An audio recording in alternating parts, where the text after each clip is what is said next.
Hello students, welcome back to my channel. Educare tuition সেন্টারের পক্ষ থেকে সকল ছাত্রছাত্রীদের জানাই একান্তই আন্তরিক শুভেচ্ছা। আজ ভিডিওতে আলোচনা করব মাধ্যমিক ভৌত বিজ্ঞানের ফুল সিলেবাসের সাজেশন নিয়ে। তাই তোমরা যারা মাধ্যমিক পরীক্ষার্থী তাদের জন্য এই ভিডিওটি খুবই গুরুত্বপূর্ণ হতে চলেছে। তাই ভিডিওটিকে স্কিপ না করে প্রথম থেকে শেষ পর্যন্ত দেখতে থাকো। চলে যাব মূল আলোচনায়। মাধ্যমিক ভৌত বিজ্ঞানের প্রথম অধ্যায় পরিবেশের জন্য ভাবনা থেকে 2026 সালের পরীক্ষার জন্য কিছু অতি গুরুত্বপূর্ণ প্রশ্ন ও বিষয়বস্তু নিচে দেব। এই অধ্যায়টি থেকে সাধারণত এমসিকিউ, ভিএসএ বা অতি সংক্ষিপ্ত এবং সংক্ষিপ্ত উত্তরধর্মী অর্থাৎ 2 ও 3 নম্বরের প্রশ্ন আসে। তো আমি এই অধ্যায়টিকে কিছু টপিকে ভাগ করে আলোচনা করব, তোমরা বিষয়টিকে ভালো করে দেখে নাও। প্রথমে চলে আসবো বায়ুমণ্ডলের স্তর ও বৈশিষ্ট্য, অর্থাৎ ট্রপোস্ফিয়ার স্তরকে ক্ষুব্ধমণ্ডল বা অশান্ত মণ্ডল বলা হয় কেন, এর প্রধান বৈশিষ্ট্য কী? স্ট্র্যাটোস্ফিয়ার স্তরকে শান্তমণ্ডল বলা হয় কেন? জেট বিমান এই স্তরে চলাচল করে কেন? উষ্ণতা পরিবর্তনের সাথে সাথে বায়ুমণ্ডলের বিভিন্ন স্তরে উচ্চতা বৃদ্ধির পরিবর্তনের কারণ ব্যাখ্যা করো। বায়ুমণ্ডলের কোন স্তরে মেরুজ্যোতি দেখা যায়? এবার ওজোন স্তর ও তার ক্ষয়। বায়ুমণ্ডলের কোন স্তরে ওজোন স্তর অবস্থিত, এর গুরুত্ব কী? ওজোন স্তর ক্ষয়ের কারণ, বিশেষত সিএফসি এবং নাইট্রাস অক্সাইডের ভূমিকা অবশ্যই লিখতে হবে। ওজোন স্তর ক্ষয়ের দুটি ক্ষতিকারক প্রভাব উল্লেখ করো। গ্রিনহাউস এফেক্ট ও গ্লোবাল ওয়ার্মিং। প্রধান গ্রিনহাউস গ্যাসগুলির নাম ও তাদের উৎস। গ্রিনহাউস প্রভাব বা গ্লোবাল ওয়ার্মিং কিভাবে ঘটে ব্যাখ্যা করো। বিশ্ব উষ্ণায়নের দুটি ক্ষতিকারক প্রভাব, যেমন সমুদ্রের জলস্তর বৃদ্ধি, জীববৈচিত্র্যের ক্ষতি। এভাবে পয়েন্ট আকারে তোমাদেরকে কিন্তু বিশ্ব উষ্ণায়নের ফলাফল লিখতে হবে। চলে যাব জ্বালানি ও অপ্রচলিত শক্তি। আদর্শ জ্বালানির দুটি বৈশিষ্ট্য লেখো। জ্বালানির ক্যালোরি মূল্য কী, এর একক কী? জীবাশ্ম জ্বালানির ব্যবহার কমানোর প্রয়োজনীয়তা কী? সৌরকোষের একটি সুবিধা ও একটি অসুবিধা লেখো। বায়োগ্যাসের প্রধান উপাদান কী, এর দুটি ব্যবহার লেখো। মিথেন হাইড্রেট কী, এর গুরুত্ব কী? তো এই বিষয়গুলি থেকে ছোট প্রশ্ন এবং সংক্ষিপ্ত উত্তরধর্মী প্রশ্নগুলির জন্য প্রস্তুতি নিলে প্রথম অধ্যায় থেকে সর্বাধিক নম্বর তোলার সুযোগ থাকবে। চলে যাব দ্বিতীয় অধ্যায়ে, অর্থাৎ গ্যাসের আচরণ চ্যাপ্টার থেকে। খুবই গুরুত্বপূর্ণ এই চ্যাপ্টারটি, কারণ এই অধ্যায় থেকে গাণিতিক সমস্যা এবং তত্ত্বগত প্রশ্ন উভয়ই আসে। নিচে 2026 সালের পরীক্ষার উপযোগী কিছু অতি গুরুত্বপূর্ণ প্রশ্ন ও বিষয়বস্তুর সাজেশন দিয়ে রাখলাম। দেখে নাও গ্যাসের আচরণের গুরুত্বপূর্ণ প্রশ্ন ও বিষয়বস্তু।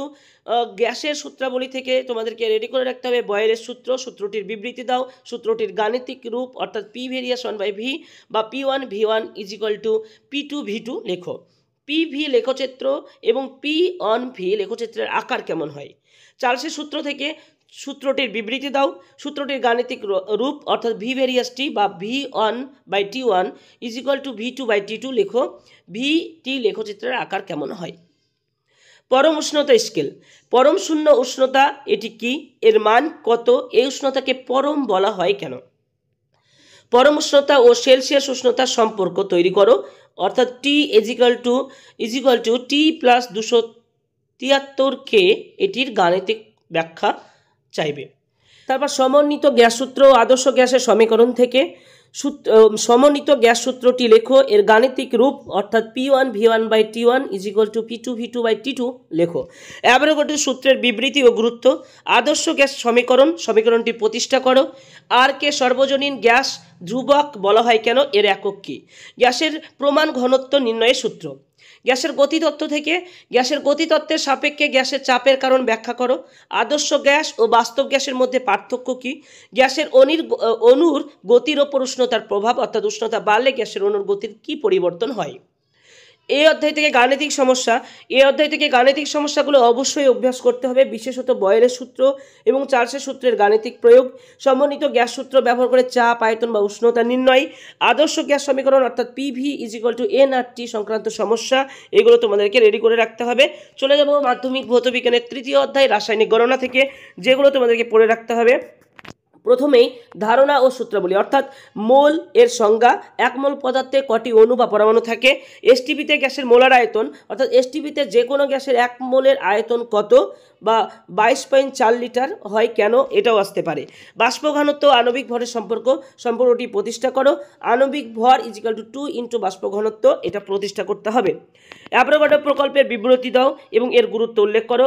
ভর সংরক্ষণ সূত্রটির বিবৃতি দাও। বিক্রিয়াজাত পদার্থের পরিমাণ কেন বিক্রিয়কের ভরের সমষ্টির সমান হয় না, যদি বিক্রিয়াজাত পদার্থ গ্যাস হয় এবং সেটা এসটিপিতে ধরা হয়। তারপরে নেক্সট হচ্ছে গাণিতিক সমস্যা, 3 নম্বরের জন্য আসে এই চ্যাপ্টার থেকে। এই অধ্যায়ের মূল প্রশ্নটি আসে গাণিতিক সমস্যা থেকে। নিচে দেওয়া কয়েকটি পরিচিত বিক্রিয়া সংক্রান্ত গাণিতিক গণনা অবশ্যই অভ্যেস করতে হবে। যেমন বিক্রিয়ার ক্ষেত্রে ক্যালসিয়াম কার্বনেট, গাণিতিক সমস্যার প্রকার কেমন হবে, ক্যালসিয়াম কার্বনেটকে উত্তপ্ত করলে কি পরিমাণ CO2 অর্থাৎ কার্বন ডাই অক্সাইড গ্যাস উৎপন্ন হবে। নেক্সট ধাতু ও অ্যাসিডের বিক্রিয়ার ক্ষেত্রে দস্তা বা ম্যাগনেসিয়ামের সঙ্গে লঘু সালফিউরিক অ্যাসিড বা হাইড্রোক্লোরিকের বিক্রিয়ায় উৎপন্ন হাইড্রোজেন গ্যাসের ভর বা আয়তন নির্ণয় করো। অ্যামোনিয়ার বিক্রিয়ার ক্ষেত্রে অ্যামোনিয়াম সালফেট বা অন্যান্য অ্যামোনিয়াম লবণ থেকে অ্যামোনিয়া উৎপাদনের গণনা। জ্বালানির দহনের ক্ষেত্রে মিথেন বা অন্যান্য হাইড্রোকার্বন গ্যাসের দহনে উৎপন্ন কার্বন ডাই অক্সাইড ও জলের পরিমাণ নির্ণয় করো। গুরুত্বপূর্ণ বিষয়, অঙ্ক করার সময় সঠিক ও সুষম রাসায়নিক সমীকরণ লেখা এবং এসটিপিতে এর মান বসানো আবশ্যক। তৃতীয় অধ্যায় থেকে 1 মার্কের জন্য যেগুলো পড়ে রাখবে, 1 গ্রাম অণু কার্বন ডাই অক্সাইডের ভর কত, এসটিপিতে 11.2 লিটার হাইড্রোজেন গ্যাসের ভর কত, 44 গ্রাম কার্বন ডাই অক্সাইডের কটি অণু থাকে, গ্যাসের বাষ্প ঘনত্বের সংজ্ঞা দাও। এই অধ্যায়ে গাণিতিক সমস্যার উপরে বিশেষ গুরুত্ব দিতে হবে, কারণ এটি এই অধ্যায়ের প্রধান অংশ। চলে যাব মাধ্যমিক ভৌতবিজ্ঞানের চতুর্থ অধ্যায় তাপের ঘটনাসমূহ। এই অধ্যায়টি অত্যন্ত গুরুত্বপূর্ণ।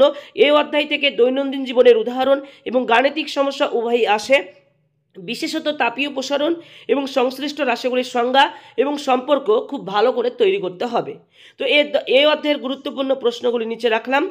তো কঠিনের তাপীয় প্রসারণের ক্ষেত্রে কী কী রেডি করতে হবে, দৈর্ঘ্য প্রসারণ গুণাঙ্ক, ক্ষেত্র প্রসারণ গুণাঙ্ক এবং আয়তন প্রসারণ গুণাঙ্কের সংজ্ঞা দিতে হবে। এই গুণাঙ্কগুলির এসআই একক এবং সিজিএস একক কি, এটাও মনে রাখতে হবে। সম্পর্ক কঠিনের 3টি প্রসারণ গুণাঙ্কের মধ্যে সম্পর্কটি প্রতিষ্ঠা করো। দৈনন্দিন জীবনে প্রয়োগের ক্ষেত্রে রেল লাইনের জোরের মুখে ফাঁক রাখা হয় কেন, কঠিন পদার্থের তাপীয় প্রসারণের 2টি সুবিধা ও 2টি অসুবিধা লেখো। থার্মোস্ট্যাট কি, এটি কিভাবে কাজ করে। চতুর্থ অধ্যায়ের তরল ও গ্যাসের তাপীয় প্রসারণের ক্ষেত্রে কি কি মনে রাখতে হবে বা কি কি পড়তে হবে তোমাদের। তরলের প্রকৃত প্রসারণ ও আপাত প্রসারণ বলতে কি বোঝো, এদের মধ্যে সম্পর্কটি লেখো। তরলের প্রকৃত ও আপাত আয়তন প্রসারণ গুণাঙ্কের সংজ্ঞা ও সম্পর্ক প্রতিষ্ঠা করো। গ্যাসের প্রসারণের ক্ষেত্রে 2টি প্রসারণ গুণাঙ্ক কেন নেওয়া হয়, চাপ স্থির রেখে আয়তন প্রসারণ গুণাঙ্ক এবং আয়তন স্থির রেখে চাপ প্রসারণ গুণাঙ্ক হিসাবে। এদের সংজ্ঞা দাও, এদের মান উষ্ণতার উপর নির্ভরশীল কিনা, এটা মনে রাখতে হবে। তাপ পরিবাহিতার ক্ষেত্রে তাপ পরিবাহিতাঙ্গের সংজ্ঞা, এর এসআই একক, তাপের সুপরিবাহী ও কুপরিবাহী পদার্থগুলোর উদাহরণ। এই অধ্যায় থেকে গাণিতিক সমস্যার যে অঙ্কগুলো আসতে পারে সেগুলো দেখে নাও একবার। কোনো কঠিন পদার্থের প্রাথমিক দৈর্ঘ্য উষ্ণতা বৃদ্ধি ও দৈর্ঘ্য প্রসারণ গুণাঙ্ক দেওয়া থাকলে চূড়ান্ত দৈর্ঘ্য বা দৈর্ঘ্য বৃদ্ধি নির্ণয়। আয়তন প্রসারণের ক্ষেত্রে কঠিন বা তরল পদার্থের ক্ষেত্রে আয়তন প্রসারণ গুণাঙ্ক নির্ণয়। তো চলে যাব পরের অধ্যায়, অর্থাৎ পঞ্চম অধ্যায় মাধ্যমিক ভৌতবিজ্ঞানের আলো। অধ্যায়টি খুবই ভৌতবিজ্ঞানের একটি বৃহত্তর অংশ। এখান থেকে পরীক্ষার জন্য গাণিতিক সমস্যা, প্রতিবিম্ব গঠন, সূত্রাবলী ও কারণ ভিত্তিক প্রশ্ন আসে। এই অধ্যায় থেকে মোট 8 নম্বর বরাদ্দ থাকে। তো এই অধ্যায় থেকে গুরুত্বপূর্ণ যে প্রশ্নগুলো তোমাদের রেডি করতে হবে বলে দিই, সেগুলো হচ্ছে আলোর প্রতিফলনের ক্ষেত্রে গোলীয় দর্পণ অর্থাৎ অবতল ও উত্তল দর্পণ সম্পর্কে ধারণা, বক্রতা ব্যাসার্ধ, ফোকাস দূরত্ব, মেরু এগুলোর সংজ্ঞা, ফোকাস দূরত্ব ও বক্রতা ব্যাসার্ধের সম্পর্ক প্রতিষ্ঠা করো। প্রতিবিম্ব গঠনের ক্ষেত্রে অবতল দর্পণে কোথায় বস্তু রাখলে সৎ ও বিবর্ধিত প্রতিবিম্ব গঠিত হয়, আর উত্তল দর্পণে কিভাবে সর্বদা অসৎ এবং ক্ষুদ্র প্রতিবিম্ব গঠিত হয়। অবতল দর্পণের 2টি ব্যবহার, যেমন শেভিং মিরর, ডাক্তারি হেডল্যাম্প, এবং উত্তর দর্পণের একটি ব্যবহার, যেমন গাড়ির ভিউ ফাউন্ডার উল্লেখ করতে হবে। আলোর প্রতিসরণের ক্ষেত্রে প্রতিসরণের সূত্রগুলো, স্নেলের সূত্র বিবৃতি দাও, প্রতিষ্ঠা করো। প্রতিসরাঙ্কর ক্ষেত্রে প্রতিসরাঙ্কের সংজ্ঞা দাও। বায়ু সাপেক্ষে কাচের প্রতিসরাঙ্ক বলতে কি বোঝো।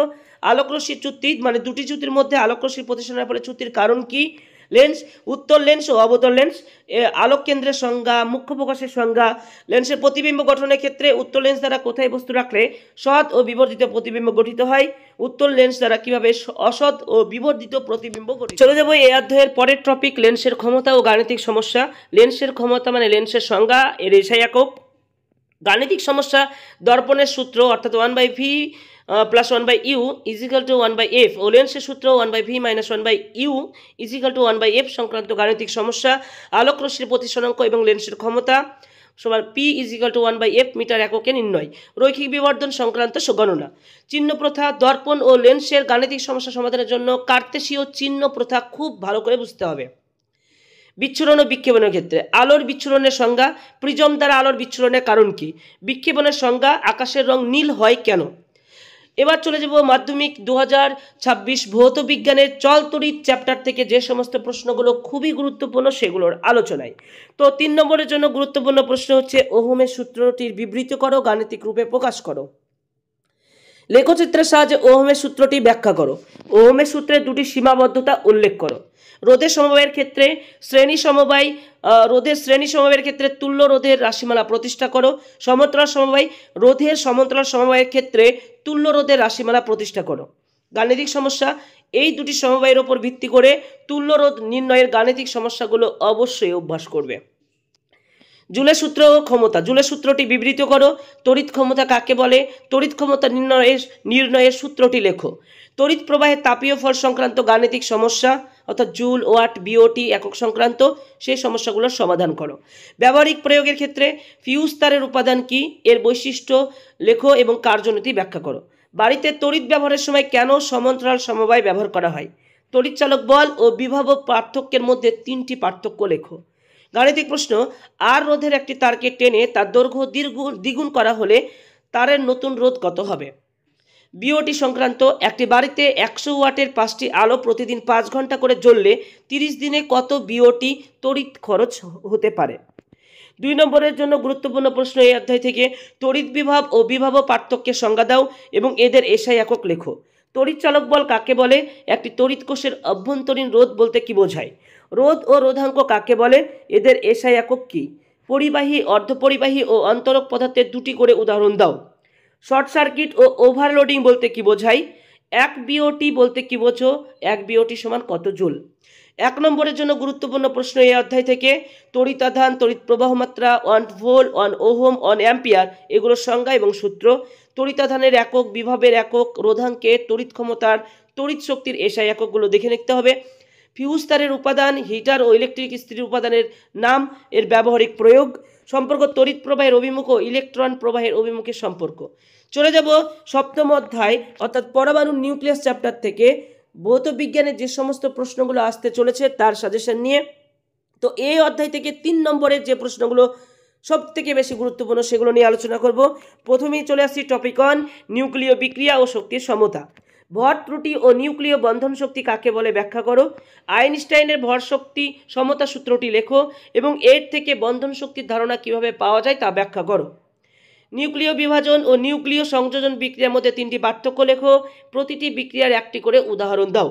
তেজস্ক্রিয়তা টপিক থেকে তেজস্ক্রিয়তার 2টি ব্যবহারিক প্রয়োগ উল্লেখ করো।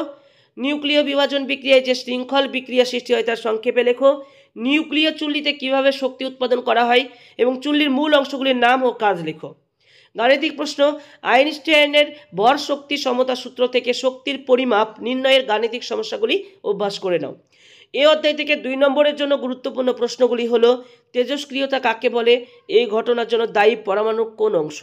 তেজস্ক্রিয়তার 2টি বৈশিষ্ট্য উল্লেখ করো। তেজস্ক্রিয় রশ্মি টপিক থেকে আলফা, বিটা এবং গামা রশ্মির মধ্যে আয়রন ক্ষমতা এবং ভেদন ক্ষমতার তুলনা করো। আলফা, বিটা এবং গামা রশ্মির একটি করে ধর্ম বা বৈশিষ্ট্য লেখো। তেজস্ক্রিয়তার ব্যবহার টপিক থেকে কয়েকটি তেজস্ক্রিয় আইসোটোপের নাম ও ব্যবহার লেখো। তেজস্ক্রিয়তার ক্ষতিকারক প্রভাব বা বিপদগুলি উল্লেখ করো। সংজ্ঞা হিসেবে পড়ে রাখবে নিউক্লিয় বল কাকে বলে, আইসোটোপ ও আইসোবারের সংজ্ঞা উদাহরণসহ লেখো। 1 নম্বরের জন্য গুরুত্বপূর্ণ প্রশ্ন এই অধ্যায় থেকে 1 ইলেকট্রন ভোল্ট কাকে বলে, তেজস্ক্রিয়তার এসআই একক, নিউক্লিয় বিভাজন বিক্রিয়ার একটি ব্যবহার, নিউক্লিয় সংযোজন বিক্রিয়ার একটি প্রাকৃতিক উদাহরণ, যে বিক্রিয়ায় তাপ শক্তি সৃষ্টি হয় তার নাম কি, কোন রশ্মির গতিবেগ আলোর বেগের সমান, কোন রশ্মি তড়িৎ ক্ষেত্র দ্বারা প্রভাবিত হয় না। তো স্টুডেন্টস, এই ছিল তোমাদের ভৌত বিজ্ঞানের সাজেশন।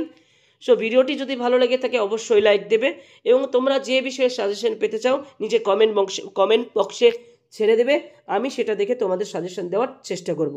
সো ভিডিওটি যদি ভালো লেগে থাকে তাহলে অবশ্যই লাইক করবে, এবং এখনও পর্যন্ত যারা আমার চ্যানেলে নতুন, এখনও পর্যন্ত চ্যানেলটিকে সাবস্ক্রাইব করোনি, তারা প্লিজ চ্যানেলটিকে সাবস্ক্রাইব করে পাশে থাকা বেল আইকনে ক্লিক করে রাখো, যাতে নোটিফিকেশনগুলো সবার আগে তোমাদের কাছে পৌঁছে যায়। ধন্যবাদ, আসছি পরের ভিডিও নিয়ে।